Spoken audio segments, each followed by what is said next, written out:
Hello, welcome to Cooking with the Collection. I'm Seema Rao, Deputy Director and Chief Experience Officer at the Akron Art Museum. This series is born out of necessity. Like so many things, I am working from home, like all of our team, and at the same time, I'm helping raise my family and cook dinner. So I was looking for inspiration for having to cook 3 times a week, 3 times a day, and I was reading some wonderful articles about different artists in our collection, and I was fascinated by the things that they cook and the things that they eat. So our first episode is about Claes Oldenburg. Claes Oldenburg is a well-loved favorite at the Akron Art Museum. If you walk in the door, when you walk in the door, I should say, you'll find the sculpture, a large concrete pink sculpture called Inverted Q. It used to be outside, and now it resides right inside the lobby, so everyone sees his work. We have a couple of other works by him. We have a number of maquettes, studies for Inverted Q, but we have a couple that are particularly good for thinking about food and art. One of them was from 1967. It's called Tea Bag, and I'm a tea drinker, so I have my cup of tea today. And if you look at this relief sculpture, it's larger than life size. Oldenburg doesn't talk actually that much about the things he ate. He was raised mostly in Chicago. His father was a Swedish diplomat, and he was born in Sweden, but he was raised mostly in the U.S. He became a naturalized citizen in the middle of the 20th century, and but he talks a lot about food and how food is important to his art, and things like the tea bag. Oldenburg was very focused on. As he said, he wanted to define what art is. That's what he thinks artists should do. And so for him, it was about thinking about everyday objects, the things that we see, and changing them, transforming them. So unlike somebody like Duchamp, who's a Dadaist, who would take something regular and take a urinal and make it an artwork, just a straight urinal, or even Andy Warhol, who was a contemporary of Oldenburg, who might take a Campbell soup can and then transform it in colors. Oldenburg's transformation was really about oftentimes media and size. So this tea bag that I have is tiny, but our relief sculpture is 39 inches high. So the normal, everyday, quotidian tea bag becomes a sculpture. And when you look at it, what I find fascinating is as I look and look, I spill tea all the time, and I don't spend that much time looking at the drip marks. But your eye can't help but follow the drip marks on this relief sculpture. And then you stop thinking of it maybe as a tea bag because it's not the right size. It's not, tea bags are supposed to be basically flimsy. You want the water to go through the material to make the tea.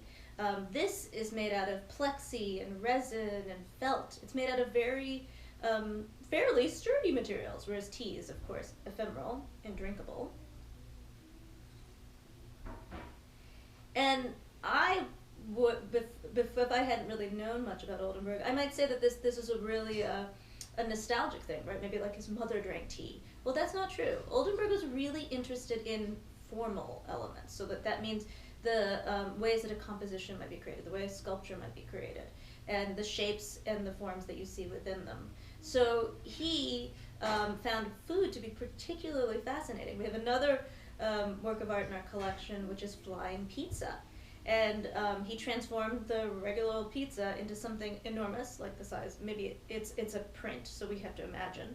But the flying pizza looks like it's a huge pizza pie.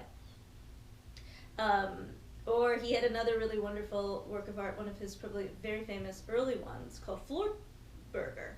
Now, he did love a burger because of his name, Oldenburg, he said.